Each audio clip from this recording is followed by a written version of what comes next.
5 acre നെൽകൃഷി കാട്ടാന നശിപ്പിച്ചു. കർഷകൻ ആത്മഹത്യാ മുനമ്പിൽ മലമ്പുഴ വനം വകുപ്പ് ഓഫീസിന് മുന്നിൽ കുത്തിയിരുന്ന് പ്രതിഷേധിച്ചു. അതിനുള്ള നടപടികൾ നടത്തിക്കൊണ്ടിരിക്കുന്നുണ്ട്. നിങ്ങളിപ്പം ഇവിടെ ഇരുന്നുകൊണ്ട് വേഗം ഇവിടെ നിന്ന് നിങ്ങൾക്ക് പൈസ എടുത്താൽ കഴിയില്ല. ഇതിന്റെ നടപടികൾ അതിന്റെ ഭാഗമായിട്ട് ചെയ്തുകൊണ്ടിരിക്കണ്ടേ. പേപ്പർ വർക്ക് നടത്തണം. കയ്യിൽ നിന്ന് എടുത്ത് തന്നെ പൈസ ഒരു രാത്രി തിന്നാണെങ്കിൽ എനിക്ക് ഇത്ര സങ്കടമില്ല. ഇതിപ്പോൾ ആന അവിടെ 2-3 ആന അവിടെ ഏത് ഭാഗത്തുള്ള നോക്കി അതിനെ ആട്ടി വിടാണ്ട് ആളുകളെ അയച്ചിട്ടുണ്ട്. നിങ്ങൾ ഇന്ന് റേഞ്ചർ ചെയ്ത് കൂടുതൽ ആളെ വിട്ട സ്ഥലത്തെത്തിയിട്ടുണ്ട്. എന്തെങ്കിലും ഒരു ആന തുറത്ത് എനിക്ക് ആന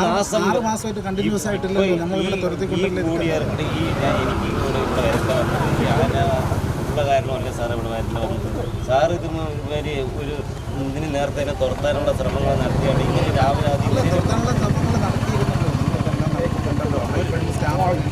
2 രാത്രി കൊണ്ട് നഷ്ടം എത്രയാണ് സാറേ? ബാങ്കിൽ കടം എത്രയാണ് സാറേ? ഞാൻ എങ്ങനെ നടത്തും സാറേ? സാറന്മാർ ചെയ്യും, ചെയ്യാതെയല്ല. സാറന്മാർ ചെയ്തിട്ടുണ്ട്. ഞാൻ അതിനൊന്നും നമ്മളെതിരല്ല. ചേട്ടനുണ്ടായ നഷ്ടം നികത്താനായിട്ടുള്ള നഷ്ടപരിഹാരം ഉടനടി ചേട്ടന് ലഭിക്കുന്ന രീതിയിലുള്ള എല്ലാ നടപടികളും നമ്മൾ എടുത്തു. തിരിച്ച് ഞാൻ ആ ഭൂമിക്ക് പോകണില്ല സാറേ.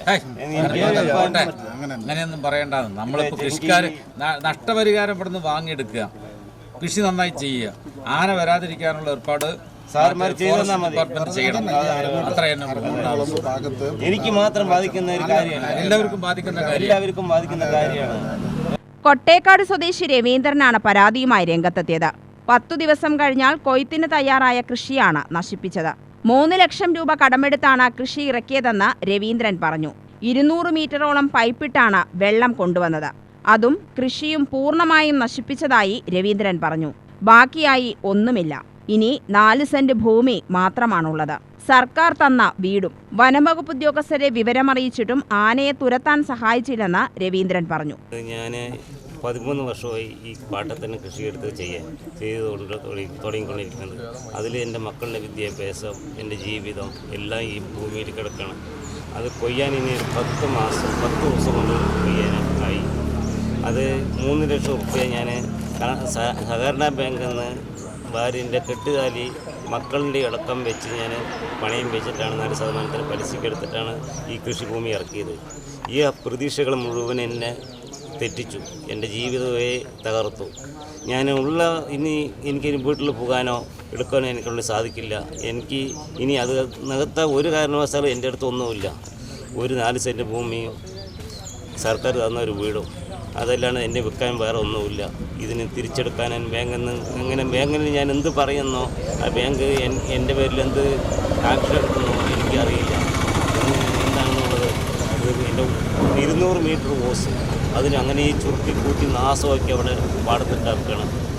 ഒരു ദിവസം എനിക്ക് 2000 രൂപ ചിലവാണ് കണ്ണി അടിച്ചിട്ട് ഇത്രയും കിലോമീറ്റർ കൃഷി ഞാൻ ഇത്രയും അധ്വാനിച്ചിട്ട് ഈ മണ്ണിൽ അധ്വാനിച്ചിട്ട് അത് നാശമായി. മണ്ണിൽ അധ്വാനിച്ചത് പോയി. ഇനി പിന്നെ മണ്ണിൽ എന്ത് അധ്വാനിച്ചിട്ട് എനിക്ക് കിട്ടിയില്ല. ഞാനിനി വീട്ടിൽ പോകില്ല. വീട്ടിൽ പോകാൻ കഴിയില്ല. കാട്ടാന ഭീഷണിയുണ്ട്. ഒരു ഫെൻസിങ് ഇല്ല. ഫോറസ്റ്റിൻ്റെ ഫെൻസിങ് ഉണ്ട്. അത് വർഷങ്ങളായിട്ട് അത് മുടങ്ങി കിടക്കുകയാണ്. അത് ഒരു ഇതിൽ വരുന്നില്ല. അവർ അത് പരിഗണനയിലെടുക്കണില്ല. പരാതി കൊടുത്ത് ഞാൻ പറയുന്നുണ്ട്. നമ്മുടെ പരാതി സാധാരണപ്പെട്ട ഒരു ആളിൻ്റെ പരാതി ആരേറ്റെടുക്കാനാണ്? 5 ഏക്കർ മുഴുവൻ നശിപ്പിച്ചിട്ട് നമുക്ക് പോയി നോക്കിയാൽ തന്നെ നമ്മളവിടെ മരണത്തിൽ കീഴടങ്ങേണ്ട അവസ്ഥയപ്പോൾ ആ ഭൂമി. സ്ഥിരമായിട്ട് കാട്ടാൻ ഇറങ്ങുന്നുണ്ടോ എല്ലാ ദിവസവും എനിക്ക് 3-4 ദിവസം സ്ഥിരമായി ഇറങ്ങുന്നുണ്ട്. ഞാൻ വിളിച്ച് പറയാറുമുണ്ട്. കൂട്ടമായിട്ടും വരുന്നുണ്ട്, ഒറ്റയായിട്ടും വരുന്നുണ്ട്. ഇത് 3-4 ദിവസം കൊണ്ട് മൊത്തം തകർത്തു. UTV news, Palakkad.